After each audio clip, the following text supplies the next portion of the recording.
سیدنا ابو بکر صدیق کی کرامت۔ اب میں ان میں سے وہ واقعات نہیں لوں گا جس میں آقا علیہ الصلوۃ والسلام کا ذکر ہو، چونکہ آقا علیہ السلام سے صادر ہو چیز تو معجزہ ہو گئی نا، ہم نے تو کرامت ثابت کرنی ہے، آپ سمجھ گئے۔ اور صحیح بخاری سے سیدنا صدیق اکبر کے گھر مہمان آئے، کھانا تھوڑا تھا، آپ نے اہلیہ کو کہا کھانا لے آئیں، انہوں نے کھانا شروع کیا اور کھانا بڑھتا گیا۔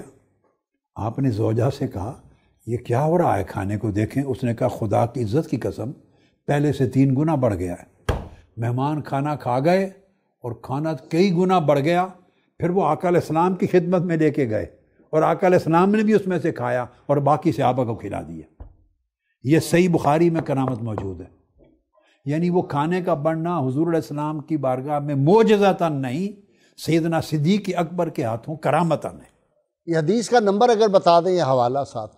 بخاری مسلم کی متفق علیہ حدیث ہے، متفق علیہ۔ کوئی بھی اگر دیکھنا چاہے میں 2 لفظ بول دیتا ہوں، کمپیوٹر میں ڈالے، فَأَكَلَ وَأَكَلُوا فَجَعَلُوا لَا يَرْفَعُونَ لُقْمَةً إِلَّا رَبَا مِنْ أَسْفَلِهَا أَكْثَرُ مِنْهَا۔ یہ لفظ ڈالیں آپ کو اسی وقت بخاری مسلم کی حدیث مل جائے گی۔ اس کے بعد دوسری حدیث بڑی دلچسپ، اور وہ حدیث جو دے رہا ہوں یہ بھی امام مالک نے روایت کی اور حدیث صحیح ہے۔ سیدنا صدیق اکبر نے ام المومنین عائشہ صدیقہ رضی اللہ تعالیٰ عنہ سے فرمایا کہ یہ میرا مال ہے تو بیٹے شریعت کے مطابق بیٹھ کے تقسیم کرو، تمہارے 2 بھائی ہیں اور 2 بہنیں، ان میں شریعت کے مطابق تقسیم کر دو۔ حضرت عائشہ صدیقہ رضی اللہ تعالیٰ عنہ عرض کرنے لگی ابا جان خدا کی قسم اگر میری 2 بھائی اور 2 بہنیں ہوتی تو میں ایسا کرتی، بہن تو اور ہے ہی کوئی نہیں، بھائی 2 ہیں، میں اکیلی ہوں، دوسری بہن کہاں سے آئی؟ تو آپ نے فرمایا کہ جو تمہاری والدہ کے پیٹ میں ہے وہ بیٹی ہے، جب ان کا تولد ہوا تو ان کا نام ام کلثوم رکھا۔ یہ صحیح بخاری، طحاوی، بہقی میں حدیث صحیح۔ اب اسی طرح خبیب بن عدی ایک صحابی الانصاری رضی اللہ، ان کی کرامت، جن کو مکہ میں اسیر قیدی بنایا تھا اور لوہے کی زنجیروں میں جکڑا ہوا تھا، اور یہ کرامت بھی آپ کی صحیح بخاری سے کوٹ کر رہا ہوں، کئی کتب حدیث میں ہے مگر ابھی میں صحیح بخاری پہ چل رہا ہوں تاکہ مجال انکار نہ رہے۔ جب وہ خبیب بن عدی الانصاری اسیر تھے مشرکین کے ہاں تو وہ ان کو زنجیروں میں بند کمرے میں باندھا ہوا تھا، بغیر موسم کے انگوروں کے گچھے ان کے پاس آتے تھے اور وہ کھاتے تھے۔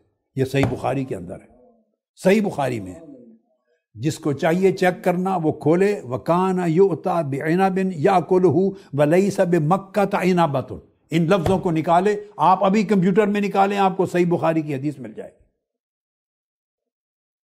اور اس کو علامہ ابن تیمیہ نے بیان کیا کہ اس حدیث سے اولیاء کی کرامات ثابت ہوتی ہیں، علامہ ابن تیمیہ نے اپنے مجموع الفتاوی میں۔ اچھا، اسی طرح حدیث پاک میں ہے صحیح مسلم کے اندر، ایک شخص کہتے ہیں کہ میں نے آسمان میں بادل آئے ہوئے تھے تو میں نے بادلوں میں آواز سنی، وہ کہہ رہا بادلوں کے اندر سے آواز آ رہی ہے کہ فلاں کے باغ پہ جا کے برسو، فلاں کے باغ پہ جا کے برسو، فلاں کے باغ پہ جا کے برسو۔ وہ ادھر گیا بندہ، بادل ادھر چل پڑے اور اس کے باغ پہ برسنے لگے، بارش ہوئی۔ اس نے پوچھا تم کون سا عمل کرتے ہو کہ میں نے بادلوں سے آواز سنی ہے اور وہ چل کے تمہارے باغ پہ آ کے برسے؟ انہوں نے کہا 3 حصے کرتا ہوں پیداوار کے، ایک اپنے اور خاندان کے لیے، ایک دوبارہ اسی باغ پہ لگاتا ہوں، اور ایک حصہ مساکین غریبوں پر اور مسافروں پہ تقسیم کرتا ہوں، خیرات کرتا ہوں۔ اس عمل سے اللہ نے کرامت عطا کر دی، بادل بول رہے ہیں، آواز آ رہی، اس پہ جا کے برستے۔ انہی کو کرامات کہتے ہیں نا، خوارق عادات۔ تو کوئی کہے کہ گھڑی گئی ہے، میں صحیح بخاری دے رہا ہوں آپ کو، صحیح مسلم دے رہا ہوں آپ کو، متفق علیہ۔ پھر آگے آ جائیے، امام احمد بن حنبل نے فضائل میں بیان کیا مشہور قصہ، سیدنا فاروق اعظم رضی اللہ تعالیٰ عنہ نے لشکر بھیجا تھا عراق نہامد میں، دشمن پیچھے سے حملہ کرنے لگے تھے، آپ نے ممبر پر، مسجد نبی کے ممبر پہ فرمایا یا ساریۃ الجبل، یا ساریۃ الجبل۔ ساریہ وہ کمانڈر ان چیف تھا، کمانڈر تھا فوج کا، پہاڑ کی آڑ لے۔ تو آپ کی آواز مدینہ سے عراق میں نہامد پہنچی، لشکر نے سنی تو وہ بچ گئے، انہوں نے پہاڑ کی آڑ میں پناہ لی، واپس آئے تو بتایا اے امیر المومنین آپ کی آواز نہامد میں آئی تھی۔ یہ کرامت ہے کتب حدیث میں امام احمد بن حنبل نے بیان کی۔ اب اسی طرح سیدنا علی شیر خدا نے جب خیبر فتح کیا تو کتب حدیث میں آتا ہے، ابن ابی شیبہ میں، حاکم میں، بہقی نے، حافظ ابن حجر عسقلانی، طبری، سب نے لکھا ہے 40 تکڑے تکڑے طاقتور لوگ مل کے مشکل سے اس دروازے کو اٹھاتے تھے۔ سیدنا علی شیر خدا نے ایک ہاتھ سے اٹھا کے لہرا دیا اور اٹھا کے پھینک دیا اس خیبر کے قلعے کے دروازے کو۔ امام احمد بن حنبل کی مسند، راوی ابو رافع ہیں حضور علیہ السلام کے خادم، وہ پوری حدیث روایت کرتے ہیں، اور ابن ابی شیبہ میں، حاکم میں، بہقی نے اور حافظ ابن عسقلانی نے فتح الباری میں بیان کی کہ ہم حضرت علی کے ساتھ گئے، اینڈ پر کہتے ہیں کہ ہمارا لم یحملہ الا 40 رجلا، 40 آدمیوں سے کم آدمی اس دروازے کو اٹھا نہیں سکتے تھے، علی شیر خدا نے تنہا دروازہ اٹھا کے پھینک دیا۔ میں نے حدیث کی کتابیں کوٹ کر دی۔ ایک اور بڑی عجیب آپ کو حدیث سناتا ہوں آج، اور وہ یہ کہ حضرت عمران بن حسین ایک صحابی ہیں آقا علیہ الصلوۃ والسلام کے، صحابی جلیل القدر، صحیح مسلم میں بھی حدیث آئی ہے، علامہ ابن تیمیہ نے مجموع الفتاویٰ میں بھی اس کو نقل کیا، ابن حجر عسقلانی نے فتح الباری میں بیان کیا، امام سیوطی نے الحاوی للفتاویٰ میں بیان کیا، امام نووی نے بیان کیا، امام قرطبی نے طبقات ابن سعد میں، بے شمار کتب میں، اور اصلاً حدیث صحیح مسلم کی حدیث ہے صحیح۔ میں مجموعی تمام کتب کا مضمون جوڑ کے بیان کر رہا ہوں کہ ملائکہ ان کے گھر پہ اترتے تھے، صبح و شام انہیں سلام کرتے تھے اور ان سے مصافحہ کرتے تھے، اور تابعین نے دیکھا صبح و شام دروازے پر ملائکہ کا سلام سنا کرتے تھے۔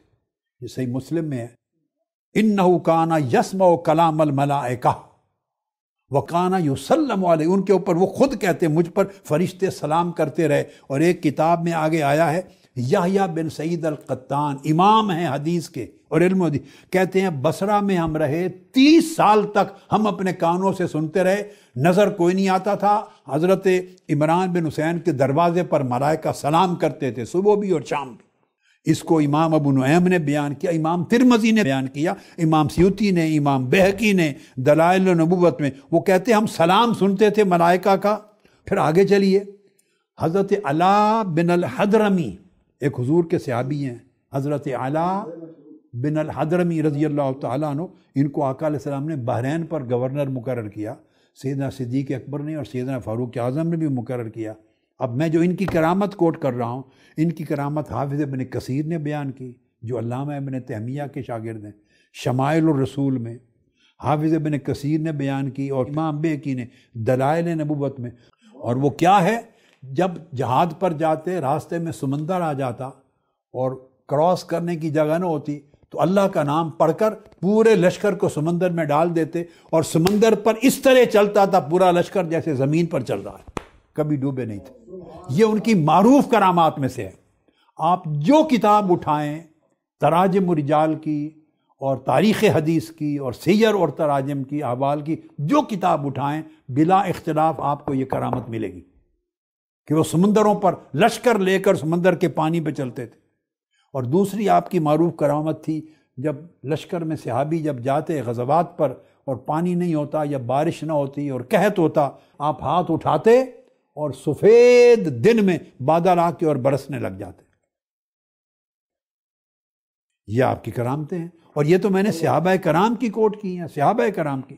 اب اس سے بڑی عجب بات کوٹ کرتا ہوں، اس سے بھی بڑی عجب، امام بخاری کو کوٹ کر رہا ہوں۔ امام بخاری نے اپنی التاریخ الکبیر میں بیان کیا، آقا علیہ السلام کے صحابی ہیں زید بن خارجہ الخزرجی انصاری، ان کی وفات سیدنا عثمان غنی رضی اللہ تعالیٰ عنہ کے زمانے میں ہوئی، بدری صحابہ میں سے ہیں۔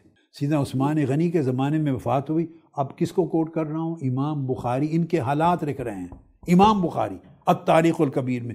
وہ لکھتے ہیں کہ یہ وہ صحابی ہیں وفات پانے کے بعد انہوں نے کلام کیا تھا، سبحان اللہ، وفات پانے کے بعد کلام کیا تھا۔ اور امام بہقی بیان کرتے ہیں وفات کے بعد کلام کرنے کی جو احادیث ہیں وہ اتنی احادیث صحیحہ سے روایت ہے کہ کوئی انکار نہیں کر سکتا۔ اب آگے چلیے، امام بہقی سے ہی میں روایت کر رہا ہوں، حضرت انس بن مالک رضی اللہ تعالیٰ عنہ روایت کرتے ہیں، اور اسے حافظ ابن کثیر نے شمائل الرسول میں بھی بیان کیا ہے، اور امام بہقی نے ان کو بیان کیا ہے دلائل میں۔ وہ فرماتے ہیں کہ اصحاب صفہ میں ہم بیٹھے تھے، حضرت انس فرماتے ہیں ایک خاتون مکہ سے ہجرت کر کے آئی تھی آقا علیہ السلام کی بارگاہ میں، ان کا بیٹا وبا تھی، بیمار ہو گیا، کئی دن بخار رہا، اس کی ڈیتھ ہو گئی۔ جب وفات ہو گئی تو حضور علیہ الصلوۃ والسلام نے اپنے دست مبارک سے اس کی آنکھیں بند کی، اس پر کپڑا ڈال دیا اور فرمایا اس کو غسل دو اور تجہیز و تکفین کرو، غسل دو اور دفن کرو۔ اور جب ہم غسل دے کے دفن کرنے لگے تو آقا علیہ السلام نے فرمایا بھی نہیں، پہلے اس کی والدہ کو خبر دو، جس کے ساتھ آیا جوان بیٹا، اس کو بلاؤ کہ تمہارا بیٹا فوت ہو گیا، پھر تدفین کی بات کرنا۔ حضرت انس بن مالک فرماتے ہم نے اس کی والدہ کو اطلاع کی، وہ آئی، وہ رونے لگ گئی اور رو کے کہنے کی باری تعالیٰ میں تیری بارگاہ میں آئی تھی، تیرے نبی کی طرف ہجرت کر کے آئی تھی، میں مشرکوں کو چھوڑ کے آئی تھی، اگر اس حالت میں میرا بیٹا مر گیا تو بتوں کی پوجا کرنے والے مجھ پر، تجھ پر اور تیرے نبی پر تانا دیں گے اور زبان تان دراز کریں گے، مجھے ایسی مصیبت میں نہ ڈال۔ حضرت انس بن مالک کہتے ہیں اس خاتون کے یہ الفاظ ابھی ختم نہیں ہوئے تھے، اس جوان نے اپنے پاؤں ہلائے اور کپڑا منہ سے ہٹا دیا اور زندہ ہو کے بیٹھ گیا۔ سبحان اللہ، ماشاء اللہ۔ لوگوں نے کتابیں پڑھنی چھوڑ دی ہیں، صرف کمپیوٹر سے غرض ہے، سوشل میڈیا سے غرض ہے، تقریریں ہیں، واعظ ہیں، رتب و یابس ہے، نہ علم ہے، نہ تحقیق ہے، نہ کتابوں کے ذخیروں میں کھنگالنا ہے، نہ زندگی لگانی ہے، نہ علم کے سمندر میں غوطہ زنی کرنی ہے۔ بات کرنا آسان ہے، گپ لگائی، گمراہ کیا، شک ڈالا، یہ علم نہیں ہے۔ کتابیں پڑھیں، علم کے سمندروں میں غوطہ زنی کریں، آپ کو ہر شے کتب حدیث میں ملے گی، ائمہ کے ہاں ملے گی۔ تو مردہ زندہ ہو گیا اس خاتون کی دعا سے۔ اب بولیے جو کہتے ہیں مردہ زندہ ہونے کی کرامت نہیں مانتے، یہ بھئی صوفیاء نے تو نہیں بنائی ہے، یہ تو کتب حدیث کی کرامت ہے۔ اور اس کو آگے امام بیکی کے بعد حافظ ابن کثیر ابن تیمیہ کے شاگرد، حافظ ابن کثیر کو تو ہر کوئی مانتا ہے، وہ روایت کر رہے ہیں اور وہ ثابت کر رہے ہیں کہ ایسی کرامات بھی حضور کے معجزات ہی کا حصہ ہیں، جو کہ حضور کے متبع ولی کے ہاتھوں سے صادر ہوتی ہیں۔